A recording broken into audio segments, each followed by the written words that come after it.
alas 10 wala pa nakakatapos. Tigil na natin. Anong game kuya? Find the missing word. Meron siyang word. Pang ilang word yun. That's the word. Kada box, may isang word yun, di ba? Lahat ng mga word na yon makakabusan ng bagong Bible verse. So, kailangan mabulangan nila kung anong Bible verse.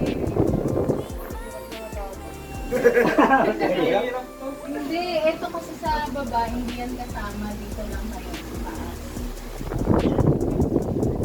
Mga reference lang yung mga ito. Talaga yung original. Ginamit yung Moses.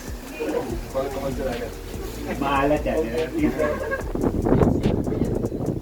Hoy, hello. Malaki din ha.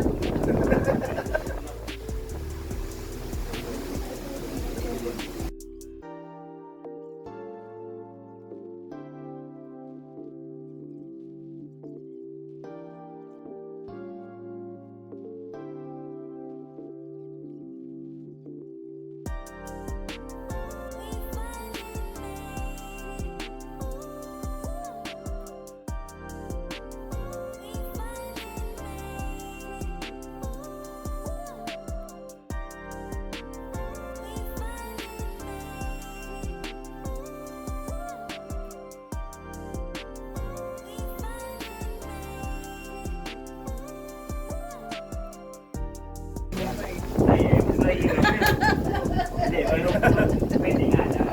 Okay, tapos na kami. Tama, Hindi din tama. ako, tapos Hindi siya tinanggal sunod-sunod, pa. di ba? Oo. Since kayo yung unang o yung nanalo, sino gusto niyo mag-ask ng question? Pass or play? Pass. Oh, yun. Pass or play. Ayan, pass or play. Pass or play? Basta 3 chances lang yan. 3 chances. Ay, hindi, ano ba? Pass or play? Pass, pass, Pass. O, kayo una manghuhula. Kahit book muna. Book. Ayan. Yan ang unang hula nila. Okay, so ang hula nila is book up dyan. So, first strike na kayo. Mali. So, X na kayo. X na kayo. So, balik namin sa inyo. Ayaw.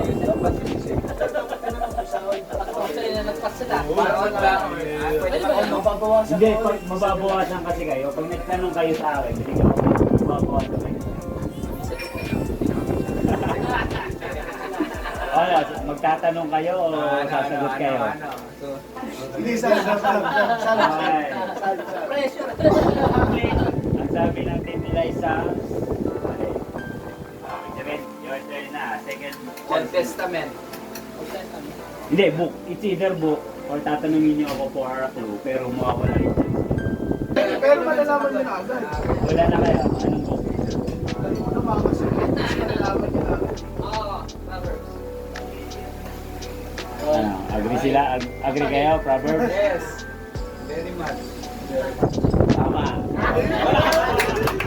Ay, so hindi kayo nabawasan ng chance. Hindi. Hindi naman siya kasali pa. Kaya, kasali na na. Oh. Proverbs. Oh, paano? Chapter din, chapter. Hindi diretso na natin. Okay, diretso na natin sa topic. So, pwede pa buksan natin. Matthew 18. Pwede na yung cellphone ha. Pwede na yung cellphone. Matthew 18, 1 to 3. Ito yung context niya where you see Jesus daw. Parang meron siyang CG na ginagawa.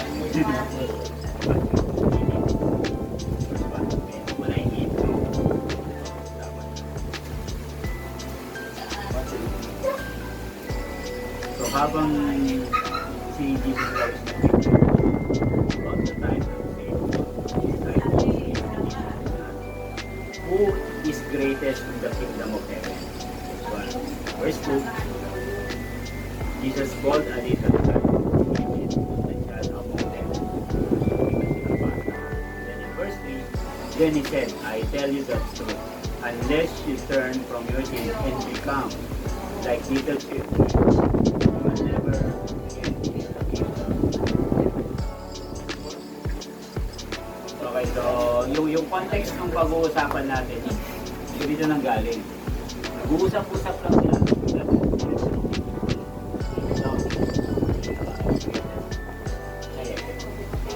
sabi niya, yung mga bata daw. Okay. Yung summary, sinamary ko na. Bakit kaya? Bakit kaya sabi niya, yung mga bata yung may kaya? So, mamaya, masasagot natin yan. Masasagot natin. Pero yung pinakang main topic talaga natin is ito, nasa Matthew 18 pa rin, pero verses 15 to 18. Okay, ang pinakang topic dito is correcting another. Right, I need to correct another believer. Ano daw yung steps na gagawin ko according sa Bible. So this is a basic approach. Paano mo i-correct sa tao. Ito nga pala, strong parang level 2 ng correction. Diba? So, pwede kasi i-correct mo siya, sinabi mo kung ano yung mali niya.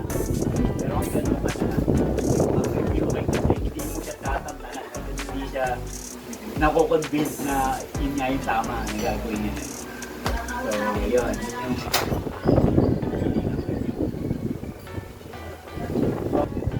As person din na nakakapag nakabagay din dapat mong malaman. Ang pinakamagandang word dyan, kung hindi ako yung magsasabi, wala yung magsasabi sa inyo. Bakit sabi ko kaya yung mga words na to, dapat mong malaman kahit mahal. Expect mo, sa iba mo gawin yan, di ka re-reply. Pero ako nag-reply sa'yo, paano yun? Baka doon bumapat. Ang goal natin, hindi parang magpalpa sa tama ka o magpalpa sa tama. Ang goal natin doon, umaba yung mga word. Kasi kapag kasama talaga yung mga yan. Ayan, so dadagdagan na natin yung ano, yung mga supporting. Alam ko magiging familiar kayo dito. So, siguro hindi familiar sa yung mga naunang verses. Pero as we read, sabi nyo, narinig ko na to, okay? Ito pala to.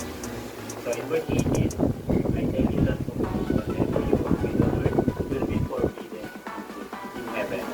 And whatever you permit on earth will be permitted in heaven. Then 19, I also tell you this, if of you agree here on earth concerning anything you ask, my Father in heaven will do it for you. And ito na yung sinasabi ko, pag nag-agay sa 20, for where 2 or 3 gather together, my Father will do it there.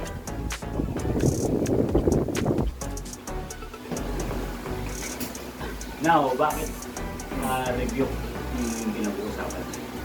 And bakit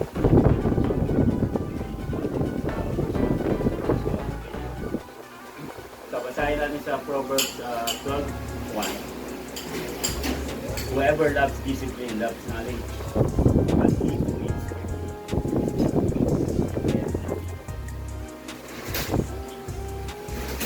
biro mo pag ikaw, kunyari, balik ka rin natin, hindi na ikaw yung nagko-correct, ikaw na yung pino-correct.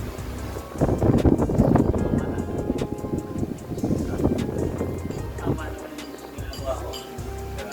Ito na yung dati ko pang ginagawa, bakit ito ko pa yung mapapaisip ka, di ba? Pero ang sabi dito, whoever loves discipline loves God. Sabihin, yan pali sa'yo, hindi nakita ng ibang tao. I-report mo yung sarili. Tatanggapin mo ba yung pagko-correct sa'yo or hindi?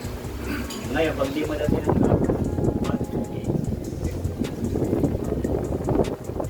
nakapansin na nga eh. Tapos babaliwala yun. Yung gawin ko. Next, kasi tayo sa 1 Timothy 5 chapter 5 verse 1. Do not sharply rebuke an older man, but rather appeal to lead us a father to your younger men. Ito, medyo nakita mo. Pwede tayo mag-review, especially yung mas bata sa atin. Pero, kapag mas matanda yung i-review, i-train nyo siya as your parent. Na-train nyo na ba kung na parents nyo parang may gagawin mali o may gawin mali. Na-train nyo na ba na sabihin sa kanila, uy, parang anong pama, parang mas maganda rin. Bigla akong tatakas sa bote. Papagalita ka, anak kita. Diba? Next nga, yung mga matatanda, parang ano na yan, mahirap yung paligid yan. Diba? So, ang sabi dito, pag tayo magko-correct, especially yung mga elders, medyo gentle mo. Kaya nito yung bata kanina. Sa mga bata, madali ka. sila, parang, yung ano, new lang sa kanila yung idea. Okay, ito pala yung tama. Kasi akala nila, kung ano yung ginawa nila, tama na agad. Pero, welcoming sila dun sa mga bagong idea. Meron silang matututunan. Pag tinuro mo na sana, ito na yung gawin mo, ito na yung tama. Unlike dun sa airhead, is more on kung ano na yung nakakasal na sila. Yun na yun. Hanggang sa kamatay na nila. Unless talaga na merong strong yung sasabi sa kanila. Malito or merong siguro natagpuan.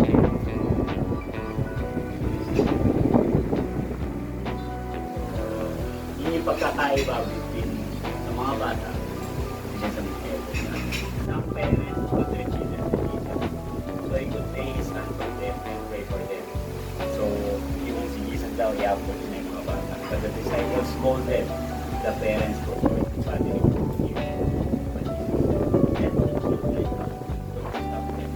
For the kingdom of heaven belongs to those who are like these children. So, yun mo, yung mga alagay niya.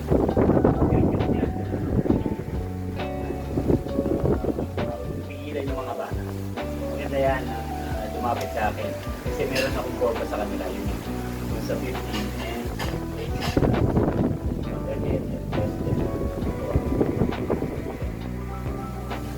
So, hindi ko mo nasa position tayo kahit mga disciples ni Aaron na ano na tayo, ano na po na tayo. Hindi na tayo.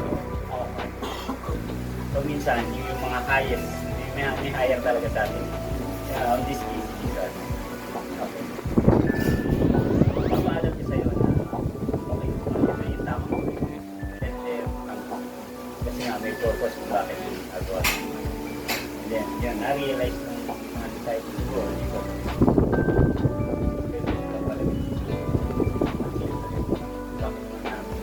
Ipigilan. Anong kung walang ibang magsasabi na ito, ay hindi na pwede mo kong ituring na kaibigan. Pero kung tuloy pa rin siya natin, balikan, bahala ka na sa buhay. At least you've done your part. Laging ganun, at least ginawa mo yung part. Kasi parang nagkakaroon ng ginawa ng lapses. Hindi ibig sabihin mali na tumahimik. Pero at least ginawa mo yung part.